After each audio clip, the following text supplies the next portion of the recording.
We can go on the internet and we can type in any topic and we can find, sermons and lectures and anything else that we want.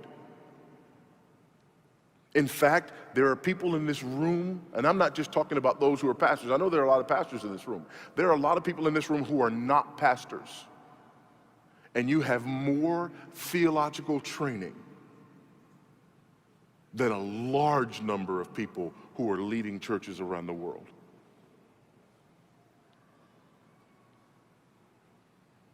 So don't hear me saying that it's a bad thing and it's a wrong thing for us to have access to this information. But with this access comes a responsibility. And when you combine this access with the loss of the local, when you combine this access with misinterpretations of Scripture as it relates to the very nature of the church, when you combine this access with this idea that all authority is abusive and we are no longer under any spiritual authority, what ends up happening is I become my own confession. I become my own systematic theology, and I go around the World Wide Web listening for echoes that say back to me what I've already decided to believe. And if I have to find 5, 10, 15 different sources to build a wall around myself that makes me impervious to any kind of correction or authority, I'll do it because it's available and it's possible.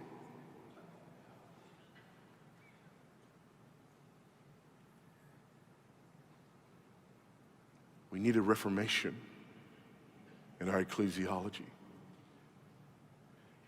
We need to go local.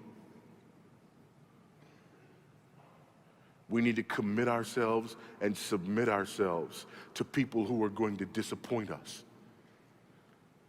to pastors who are not rock stars. And for those of us who are pastors, this changes things. One of my great worries when our church started putting all of our sermons on sermon audio, and those of you who've listened to me for any amount of time know that was a big deal for us in our church, and I was outvoted by my fellow elders on that issue. I didn't want us to put our weekly sermons up on sermon audio. Anyway, that's neither here nor there. It's there.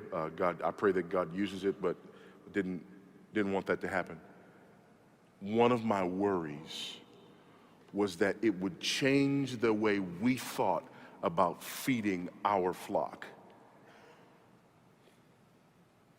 And instead of being men who were regularly on our faces, begging God to give us food for people whose names we know, we would instead slowly become men who ask God to help us perform well for the audience listening beyond.